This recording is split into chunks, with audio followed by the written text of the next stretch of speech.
अशी माझी विनंती. जाधवांची कन्या भोसल्यांची सून, जाधवांची कन्या भोसल्यांची सून, शुभाची माता भाग्य कोणते अजून. हिंदवी स्वराज्याचा पताका नभी अभिमानाने डोलतो, हिंदवी स्वराज्याचा पताका नभी अभिमानाने डोलतो. लक्ष देऊन ऐका, मी जिजाऊ बोलते, मी जिजाऊ बोलते. आमचा जन्म जाधव यांच्या घरी झाला, तेव्हा आनंदाने दारादारात रांगोळ्या काढल्या गेल्या, हत्तीवरून साखर वाटण्यात आली आणि आमचं नाव जिजा असं ठेवण्यात आलं. आईच्या इच्छा खातर आम्ही 6 भाषा शिकलो. शिवबाराजे हे आमचे लाडके पुत्ररत्न. अतिशय कठीण परिस्थितीवर मात करून आम्ही शिवाजी राजांना घडविले, शिवाजी राजांना घडविले. अंगणातील तुळस, गोट्यातील गाय, घरातील माय यांच्यावर जर कोणी वाकड्या नजरेने पाहिले तर त्याची नजर काढून टाका, त्याची गय करू नका, अशी शिकवण आम्ही शिवाजी राजांना दिली.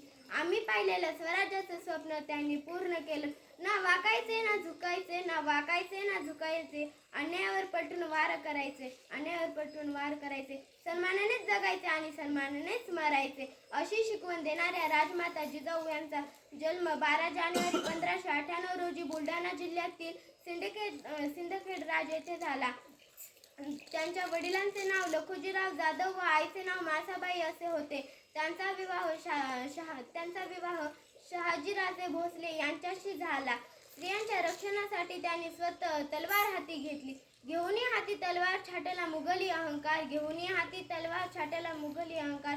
जिजाऊ तुमच्या नावाचा 10 दिशांना जय जयकार, 10 दिशांना जय जयकार.